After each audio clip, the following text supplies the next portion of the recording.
안녕하세요. 오늘은 조금 긴 이야기를 들려드릴까 해요. 어쩌면 어느 날 당신 옆자리에 앉아 있을지도 모를 평범한 한 여자의 이야기. 그렇지만 그 속에는 보통의 이야기라 하기엔 너무나도 복잡한 감정들이 얽혀 있어요. 사람들은 종종 제게 묻습니다. 대체 어떻게 그 모든 걸 버텨내느냐고요. 하지만 저는 정말로 궁금해요. 진짜로 제가 다 버텨낸 걸까요? 그냥 하루하루를 어찌어찌 넘긴 것뿐인데 말이에요. 저는 30대 후반에 보석을 만드는 일을 하며 아이를 키우고 있는 여자예요. 남들은 저를 보고 멋지다, 대단하다, 자수성가했다 그런 말을 해주지만 사실 저는 아직도 어떤 날은 아침에 눈을 뜨기가 두려워요. 꿈속에서조차 벗어나지 못한 기억들이 가슴을 죄기 때문이죠. 요즘은 몸은 다 큰 어른인데 마음은 어릴 적 방 안에 멈춰 있는 사람들을 종종 보곤 해요. 책임지지 않고 매번 누군가에게 의지하려는 사람들 말이에요. 어떤 사람들은 그걸 그냥 철없는 성격쯤으로 가볍게 넘기기도 하죠. 근데 그게 가족이라면 내 인생에 깊숙이 들어와 있는 사람이라면 어떨까요? 저는 그런 사람들 속에서 살았습니다. 남편, 시어머니, 그리고 그 주변을 맴도는 사람들까지. 그들은 말로는 저를 가족이라 부르면서도 한 번도 진짜 가족처럼 대해준 적이 없었어요. 저는 예술을 전공했어요. 학창 시절부터 예쁜 걸 보면 정신이 팔려버릴 정도로 감각에 민감했죠. 색감, 형태, 빛의 굴절 같은 것들이 저에겐 말로 표현 못할 설렘이었어요. 그래서 그랬는지도 몰라요. 사람을 볼 때도 그런 기준으로만 봤어요. 예쁘고 잘생기고 그런 외형적인 매력에 약했죠. 지금 생각하면 참 철없던 시절이었지만 그땐 그게 사랑이라고 믿었어요. 그렇게 겉만 번지르르한 사람들과 짧은 연애를 반복하다가 비로소 저는 조금 다른 기준을 세우기 시작했어요. 겉보다 속이 중요하다. 뭐 그런 진부한 깨달음이랄까요. 그렇게 만난 사람이 지금의 전 남편이었어요. 처음엔 겉과 속이 모두 괜찮은 사람이라고 생각했어요. 말투도 조심스럽고 매너도 좋고 성실해 보였거든요. 하지만 결혼이란 건 참 이상하죠. 서로 가장 가까이에서 함께하게 되면 숨기고 있던 진짜 모습이 서서히 드러나게 돼요. 그 사람도 그랬어요. 결혼 전에는 뭐든 참고 맞춰주던 사람이었는데 결혼하고 아이를 낳고 나니까 하나씩 하나씩 본 모습을 드러내더라고요. 그게 진짜 얼굴이라는 걸 저는 나중에서야 깨달았죠. 그 사람은 언제나 무언가에 기대고 싶어 했어요. 처음엔 저였고 다음엔 제 친정이었어요. 자신이 가진 것보다 훨씬 큰 욕심을 부리면서도 그 책임은 나 몰라라 하는 그런 사람이었죠. 그런데 더 놀라운 건 그 사람의 엄마도 그러니까 제 시어머니도 똑같았다는 거예요. 그 집안은 어쩌면 그런 성향이 유전되는 걸까 싶을 정도였어요. 남편은 회사에 다니긴 했지만 돈을 모을 줄 몰랐고 시어머니는 본인의 생활이 어려우면서도 명품 가방이나 외식 같은 데에는 돈을 아낌없이 쓰는 분이셨어요. 저는 처음엔 그게 그냥 개인 성향이라고 생각했어요. 누구나 소비 방식은 다르니까요. 하지만 시간이 지나면서 알게 됐죠. 그건 단순한 소비가 아니라 누군가에게 의존해서 사는 방식이더라고요. 문제는 그 의존의 대상이 바로 저였다는 거예요. 결혼하면서 제 친정아버지께서 아파트 한 채를 제 명의로 사주셨어요. 그 집에서 남편과 함께 신혼생활을 시작했죠. 그때는 저도 그게 너무나 자연스럽다고 생각했어요. 아버지께서도 기뻐하셨고 남편도 고마워하는 것 같았거든요. 근데 그 고마움이 오래가지 않더라고요. 남편은 점점 그 집을 우리 집이 아니라 자기 집처럼 여겼어요. 심지어는 제 돈으로 산 가구, 제가 꾸민 공간까지 모두 자기 것인 양 말하고 다녔죠. 부부는 하나니까라는 말, 참 듣기 좋은 말이지만 그건 전제가 있을 때만 가능한 말이에요. 서로 믿고 존중할 때 그 말이 비로소 빛을 발하죠. 일방적인 착취 앞에선 그저 말장난일 뿐이에요. 그 집에서 살면서 저는 점점 제 삶이 잠식당하고 있다는 걸 느꼈어요. 일상적인 말투부터 시작해서 돈 쓰는 방식, 아이를 키우는 방식, 그 모든 것에 당연이라는 말이 붙더군요. 당연히 네가 내 카드값 내줘야지. 당연히 친정에서 좀 도와주겠지. 당연히 시어머니한테 선물 하나쯤은 해드려야지. 그렇게 당연하다는 말을 무기로 저를 조용히 그리고 확실하게 갉아먹고 있던 거예요. 그때는 몰랐어요. 그게 나를 해치고 있다는 걸. 그냥 그저 결혼이란 게 이런 거겠지 하고 넘겼어요. 근데 그런 날들이 계속되다 보니 어느 순간 제 안에 뭔가가 쌓이기 시작하더라고요.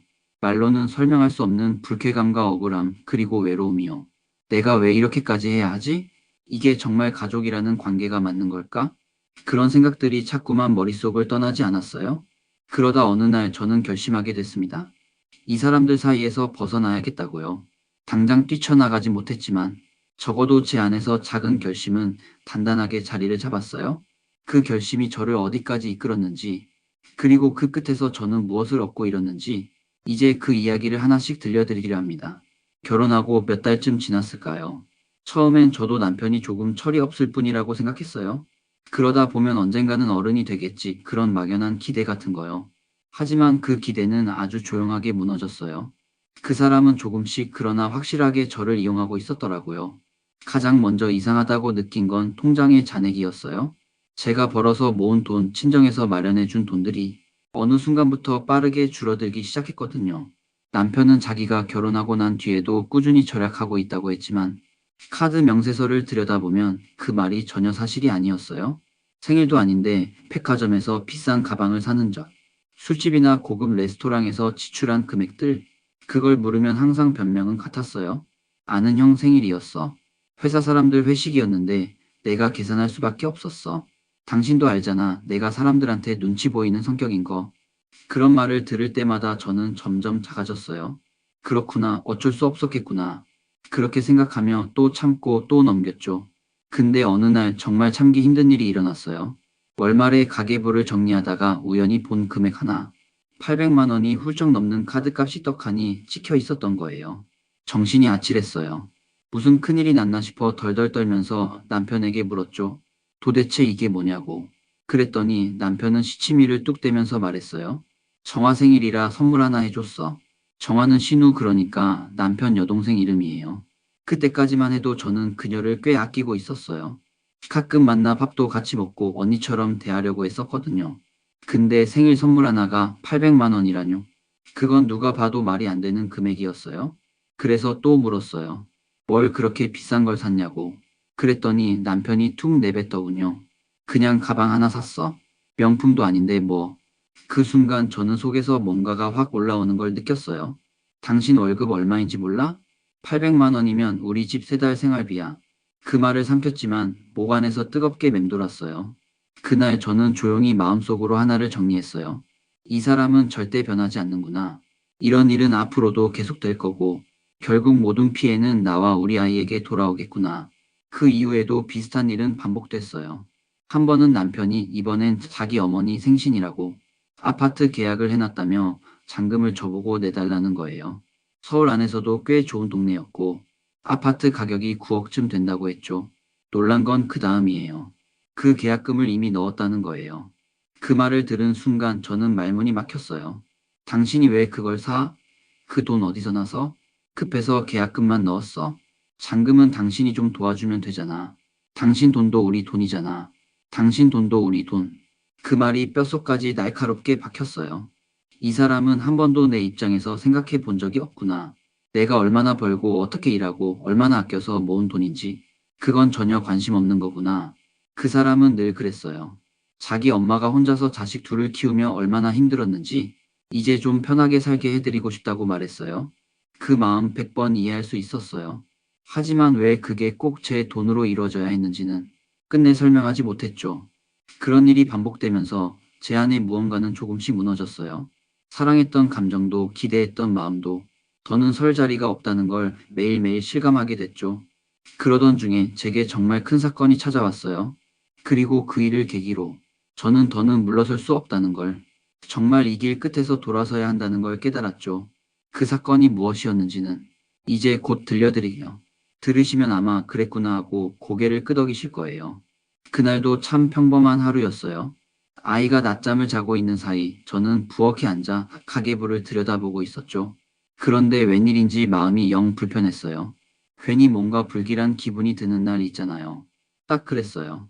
남편은 평소처럼 퇴근한다고 연락도 없이 들어왔고 현관문을 열고 들어오는 그 얼굴이 어쩐지 잔뜩 상기돼 있었어요. 무슨 일 있었냐고 묻기도 전에 그 사람이 먼저 말을 꺼냈죠. 나 오늘 큰 결심했어. 엄마 아파트 계약하고 왔어. 처음엔 무슨 소린가 싶었어요. 그런데 그 말에 이어진 금액을 듣는 순간 심장이 멎는 줄 알았죠. 9억짜리야. 금매라 놓치면 안 될 것 같아서 계약금 넣었어. 잔금은 당신이 내줘. 아버님이 주신 그 돈 있잖아. 그걸로 하면 돼. 너무 당당하게 말하니까 제가 뭐라고 대답을 해야 할지 몰랐어요. 숨을 깊이 들이쉬고 천천히 물었죠. 당신 지금 진심이야? 그 돈은 우리 아버지가 평생 모은 돈이야. 그걸 왜 당신 엄마 집 사는데 쓰겠다는 거야? 그 사람이 웃으며 말했어요. 아, 또 그러네. 그렇게 따지면 당신도 그 돈 받은 거잖아. 부모님이 도와주는 거 뭐가 나빠? 엄마 혼자 계신 것도 안쓰럽고 우리 노후에도 투자라고 생각하면 되잖아. 그 순간 속이 뒤집히는 줄 알았어요. 도대체 이 사람 머릿속에는 가족이란 게 뭘까? 사랑이 뭐고 책임이 뭔지 알고는 있는 걸까? 저는 억지로 참으며 말했어요. 그건 선물이 아니라 요구야. 그리고 그건 투자도 아니고 그냥 욕심이야. 남의 돈으로 자기가 편해지고 싶다는 그 마음 진짜 못 봐주겠어. 그 사람의 얼굴이 순식간에 붉어졌어요. 목소리가 올라가더니 갑자기 버럭 소리를 지르더군요. 너 말 다 했어? 요즘 너가 좀 번다고 사람 무시하냐? 그리고는 믿을 수 없는 일이 벌어졌어요. 그 사람이 제 뺨을 올려친 거예요. 그렇게 큰 힘으로 맞은 건 처음이었어요. 눈앞이 번쩍했어요. 순간 중심을 잃고 거실 벽에 부딪히며 쓰러졌고 방 안에 있던 아이가 놀라서 뛰쳐나왔죠. 엄마 하고 부르며 울먹이던 아이의 목소리. 그게 제 정신을 붙들어 줬어요. 한 손으로 아이를 안고 한 손으로 휴대전화를 꺼냈어요. 그리고는 경찰에 신고했어요. 누군가가 저 대신 이 폭력의 순간을 봐주길 바랐던 거예요. 남편은 당황했는지 전화를 빼앗으려 했지만 이미 신고는 접수됐고 얼마 지나지 않아 경찰이 도착했어요. 제 얼굴을 본 경찰관들은 아무 말 없이 남편을 데려갔습니다. 그 사람은 차 안에서 내내 소리를 질렀죠. 하지만 저는 아무 말도 하지 않았어요. 그날 밤 저는 아이를 데리고 병원에 갔어요. 진단서를 떼고 간호사에게 도움을 요청했어요. 아이에게 이 모습을 보이고 싶지 않다고요. 다행히 그분은 조용히 고개를 끄덕이며 아이 곁에 있어줬어요. 의사 선생님은 제 얼굴을 살펴보더니 단호하게 말씀하셨어요. 이런 건 절대 그냥 넘기시면 안 돼요. 한 번만 때리는 사람은 없어요. 처음 맞았을 때 나오는 용기가 중요해요. 그 말이 마음속 깊이 박혔어요. 그날 저는 아이의 짐을 싸서 친정으로 내려갔습니다. 새벽 기차를 타고 아이 손을 꼭 붙잡고 아버지가 계신 전라도 시골집으로 향했죠. 도착하자마자 문을 열어준 건 아버지와 새어머니였어요. 두 분 모두 너무 놀라셨어요. 제 얼굴을 본 순간 그 충격이 고스란히 두 분 눈에도 보였죠. 그날 밤 저는 제대로 잠을 이루지 못했어요. 모든 일이 꿈만 같았어요. 아버지는 묵묵히 손을 잡아주셨고 새어머니는 조용히 제 방에 들어와 이불을 덮어주셨어요. 다음날 아침 저는 모든 사실을 말씀드렸습니다. 어디서부터 어떻게 말해야 할지 몰랐지만 말을 시작하자 눈물이 터져 나왔어요. 아버지는 가만히 듣고 계시다가 갑자기 자리에서 일어나셨어요. 가자. 이젠 그 집으로 가자. 내 딸한테 그런 짓을 한 놈 내가 가만두지 않겠다. 그 말에 저는 너무 놀랐지만 동시에 위로받았어요. 누군가가 누가 뭐래도 내 편이라는 그 확신. 그게 얼마나 큰 힘이 되는지 그날 처음 알았어요. 그리고 저는 다시 일어설 수 있었어요. 아버지와 함께 집으로 돌아가서 그 모든 걸 마주할 준비를 했어요. 집으로 돌아가는 길은 길지 않았지만 마음은 무거웠어요.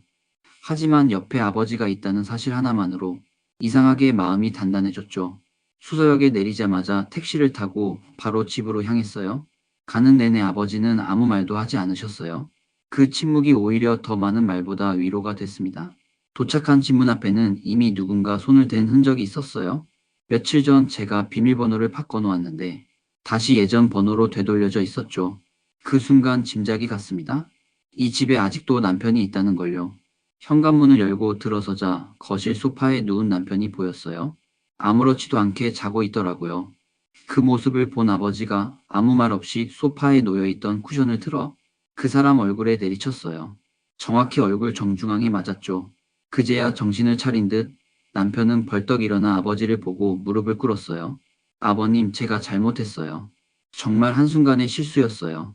그 말에 아버지는 다시 쿠션을 하나 더 들어 이번엔 정수리를 향해 던지셨어요. 소리 하나 없이 고꾸라지던 모습이 아직도 잊히질 않아요. 네가 내 딸을 때려? 너 감히 누구 손을 들고 그랬냐? 이제 네가 내 사위인 것도 끝이다. 짐 챙겨서 나가. 그리고 다시는 이 집 근처 얼씬도 하지 마라. 그 사람은 얼굴이 하얗게 질려서는 바닥에 손을 짚고 머리를 조아렸어요. 그 모습에 조금은 통쾌하다는 생각도 들었지만 마음 한편으론 쓰디쓴 씁쓸함이 올라왔어요. 여기까지 와야 했을까? 더 일찍 끝낼 순 없었을까? 그런 생각이었죠. 아버지는 바로 이사업체에 전화를 거셨어요. 주소를 불러주고 남편 짐을 전부 안양에 있는 시댁집으로 보내라고 하셨죠. 그런 다음 시어머니에게도 전화를 걸었습니다. 스피커폰이었어요. 시어머니 목소리는 여전히 밝았고 겉으로는 아무 일 없던 사람처럼 말했죠. 아버님 잘 지내셨죠? 곧 식사 한번 하시죠? 하지만 아버지는 단호하게 말씀하셨어요. 그쪽 아들이 우리 딸한테 손찌검을 했습니다. 지금 당장 그쪽 집으로 짐 보내니까 받으세요. 그리고 더는 우리 가족과 어떤 방식으로든 얽힐 일 없습니다. 이후의 모든 이혼 절차는 변호사를 통해 연락할 겁니다. 그 순간 저는 무언가가 확 풀리는 기분이었어요. 누구 하나 내 편이 되어 준다는 것, 그게 사람을 이렇게까지 지탱하게 만드는구나 싶었죠. 그날로 저는 모든 번호를 차단했습니다. 시댁 식구들, 남편, 신우 다신 연락 올 일 없기를 바라며 전부 정리했어요. 그리고 아버지께서 소개해 주신 변호사 사무실을 찾았죠. 이혼 소송은 길었어요. 무려 5달이나 걸렸습니다. 법정에 여러 번 불려다녔고 증거 자료도 모아야 했고 그 모든 시간이 다시 그때를 떠올리게 해서 감정적으로도 많이 힘들었어요. 하지만 끝이 있다는 게 다행이었어요. 그리고 마침내 이혼이 성립되었죠. 재산 분할은 거의 이루어지지 않았어요. 그 사람은 제가 이룬 사업이나 수입에 아무런 기여도 한 적이 없었거든요. 법원도 그걸 인정했죠. 오히려 친정에서 증여받은 금액에 손대려 했던 흔적이 있었기에 그쪽 주장이 받아들여질 리 없었어요. 이혼이 확정되고 민우는 제 품에 남게 됐어요. 아이는 아직 어린 나이라 그 상황을 다 이해하지는 못했지만 하루가 다르게 표정이 밝아졌어요. 저도 조금씩 아주 조금씩 제 삶을 되찾아 가고 있었죠. 그 즈음 새어머니가 저를 따로 부르셨어요. 그리고는 조용히 말씀하셨죠. 나는 그냥 네가 나를 편하게 느꼈으면 좋겠어.